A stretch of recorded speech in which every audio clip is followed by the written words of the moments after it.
Hello, Shri Swami Samarth. तर मला आली होती रेड वेल्वेट केकची ऑर्डर, जो बेंटो केकमध्ये हवा होता. आणि हा केक मी ऑलरेडी केला आहे रेड वेल्वेटमध्ये, फक्त स्पेशल केकमध्ये केलं. त्याच्यामध्ये मी रोज लावले आणि चॉकलेटनी लेटर्ससुद्धा लिहिलं.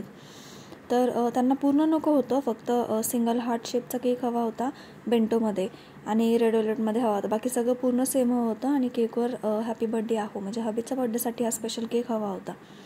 सो त्यांनी 1 डे प्रायर ऑर्डर दिली होती मला आणि मी आधीच तयारीला लागले.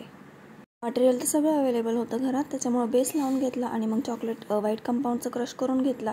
शक्यतो मी रेड वेल्वेटमध्ये व्हाईट कंपाऊंडच टाकते, डार्क कंपाऊंड टाकत नाही, डार्क चॉकलेट टाकत नाही, कारण त्याने थोडी वेगळी टेस्ट लागते आणि व्हाईट कंपाऊंड आणि रेड वेल्वेटचं कॉम्बिनेशन हे छानच लागतं. सो असं मी क्रमकोट करून घेते आहे.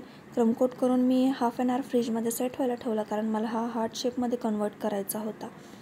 तर हा क्रमकोट करून मी प्लेटमध्येच ठेवते. तुम्हाला माहिती आहे बेंटो. त्याच्यानंतर हा छान असा सेट झाला. पहिले मी मार्किंग करून घेतली प्लसमध्ये चाकूनी, आणि नंतर त्याला हार्ट शेपमध्ये मी कसं कन्वर्ट करते तुम्ही प्लीज नक्की बघा, कारण हे तुम्हाला युजफुल येईल. एवढं छोटं हार्ट शेपचं मोल्ड मिळणं अवघड आहे. मिळतही असेल बट ते माझ्याकडे अवेलेबल नाही आहे, आणि हार्ट शेपचं मोल्डमध्ये सुद्धा फिनिशिंग द्यायला वेळच लागतो. सो हे मला इझी वाटतं. आधी मला ही प्रोसेस करायला वेळ लागायचा, बट आता पटकन होतं.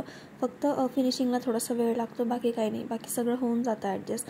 आणि ह्याने हार्टला शेपही खूप छान येतो, असा छान मस्त गुब्बू गुब्बू असा हार्ट येतो, छान वाटतं. सो केकला पण लुक छान येतो, त्यामुळं काही नाही, कस्टमरलाही आवडतं. तर तुम्ही ही डिझाईन ऑलरेडी बघितली आहे, फक्त बेंटोमध्ये बघितली नाही आहे. तर लास्टला तुम्ही बेंटोमध्ये बघाच की हा केकला किती छान लुक आला आहे. तर ह्याच दिवशी मला अजून एक ऑर्डर आली होती. एक बेंटो केक होता हार्ट शेपमधला, जो मी आत्ता बनवते आहे, आणि अजून एक चॉकलेट ट्रफल होता, जी मला संध्याकाळी 9-9:30 वाजता द्यायचा होता केक. सो हा मी तयार करून घेतला पहिले, तोपर्यंत त्याचा बेस रेडी होत होता. आणि हा तयार करून मी फ्रीजमध्ये ठेवल्यानंतर लगेच तो केक करायला घेतला. त्या केकचा व्लॉगसुद्धा मी उद्या अपलोड करेल नक्कीच.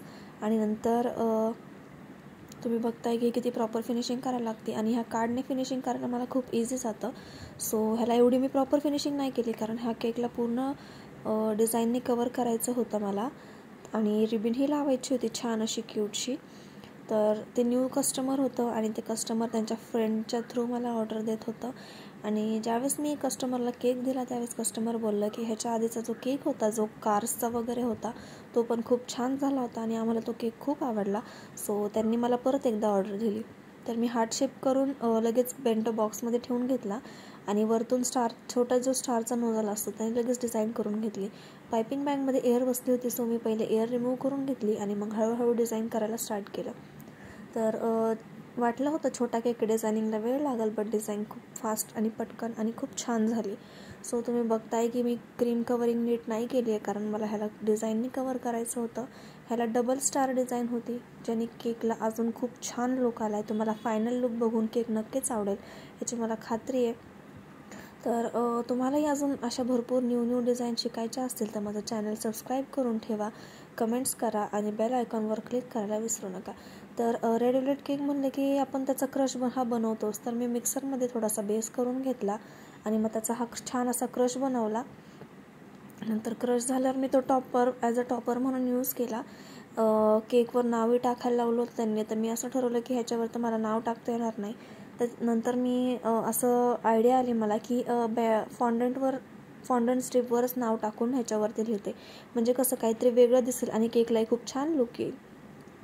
सो डिझाईन तर त्यांना सेम हवी होती, त्यामुळे त्याचा काही प्रश्नच नव्हता. त्याच्यानंतर हे मी एकदम प्रॉपर सेट करून घेतलं, जेणेकरून कुठे थोडंसं पण वाईट दिसलं नाही पाहिजे, ज्याने केकला लुक असा बिघडेल. सो मी एकदम हळूहळू आणि प्रॉपर करायला घेतलं. जी मधली स्पेस होती ती पूर्ण कवर करायला घेतली. त्याच्यानंतर हे होऊस तर बेस माझा रेडी झाला होता. बेसकडे पण लक्ष द्यायचं होतं मला, आणि तो केक पण छान सेट व्हायला हवा होता, कारण तो चॉकलेट केक होता, आणि चॉकलेट केक जेवढा सेट होईल तेवढा छान लागतो खायला. त्याच्या मला कॅडबरीजसुद्धा बनवायचे होते. तर हे मध्ये कॅमेरा पण थोडासा हे होत होता, ब्राईट आणि लो होत होता. सो कसं वाटते हे मी कसं फील केले तुम्ही नक्कीच सांगा. आणि ही डिझाईन तुम्ही यूज करू शकता, असं नाही की रेड वेल्वेट केकलाच यूज करू शकता, तुम्ही कोणत्याही केकला ही डिझाईन यूज करू शकता. तर थोडं मला वेगळं वाटत होतं, स्पेस दिसत होता, असं मी तो पण एरिया कवर करायला घेतला, आणि जेवढा स्पेस राहिला होता तो पूर्ण मी कवर करून घेतला. तर हा आहे कवरअपचा फायनल लुक. असा दिसतो हा. आणि मी छानशी क्यूट असं फ्लावरचा बो बनवला रिबनचा. आणि हा आहे केकचा फायनल लुक. हे असं स्ट्रिपवर मी लिहिलं होतं हॅपी बर्थडे आहो.